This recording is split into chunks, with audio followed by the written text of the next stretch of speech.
प्रभु यीशु के नाम में आप सबको अनुग्रह व शांति बहुतायत से मिलती रहे, आमीन।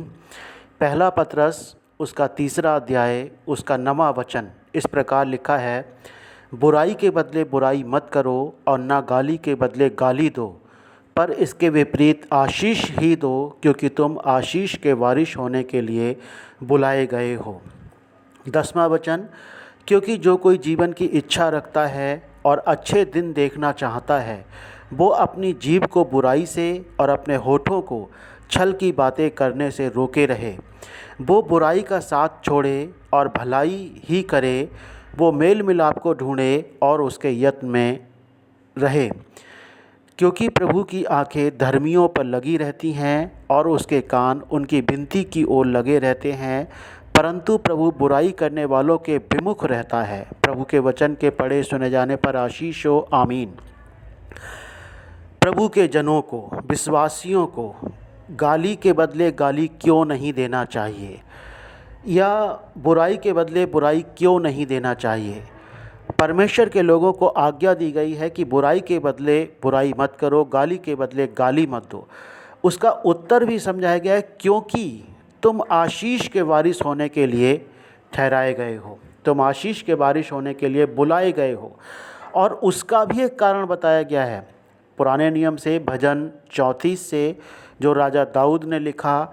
और दाऊद ने उस वक्त लिखा जबकि वो राजा शाऊल से छिपता हुआ, क्योंकि राजा शाऊल दाऊद की हत्या करना चाहते थे, और राजा शाऊल से छिपते हुए दाऊद इधर उधर भाग रहे थे और छिपते हुए घूम रहे थे।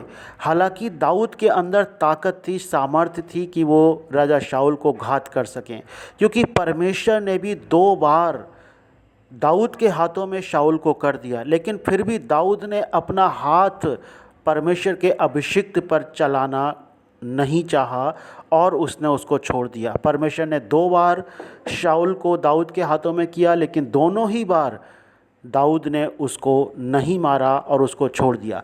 और वो बात जो भजन 34 में लिखी है, भजन 34 के 12 से 16 वचन में इस बात को स्वयं दाऊद ने लिखा है, और उसी बात को प्रेरित पतरस ने ग्रहण करके उससे शिक्षा पा करके सिखाया है, समझाया है कि देखो किस प्रकार से दाऊद शाऊल को छोड़ता रहा और उसने सारे न्याय को परमेश्वर के हाथों में सौंप दिया। उसने स्वयं किसी प्रकार का न्याय नहीं किया, वरन उसने संपूर्ण मन से अपने परमेश्वर यहोवा परमेश्वर पर भरोसा रखा। और यही भरोसा आज प्रभु के लोगों को प्रभु पर रखना है।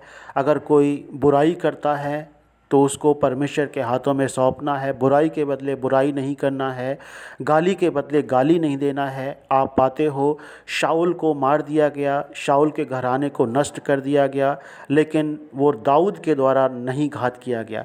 दाऊद को राजपाट मिला, सत्ता मिली, वो सब कुछ मिला जो परमेश्वर ने उससे वादा किया था, लेकिन शाऊल से वो सारी चीज़ें छीन ले गईं। और कितना बड़ा उदाहरण है, कितनी बड़ी बात है कि अगर कोई हमें कोसे तो हमें उसके बदले में उसको कोसना नहीं है, लेकिन उसको आशीर्वाद देना है, क्योंकि हम आशीर्वाद के वारिश होने के लिए बुलाए गए हैं।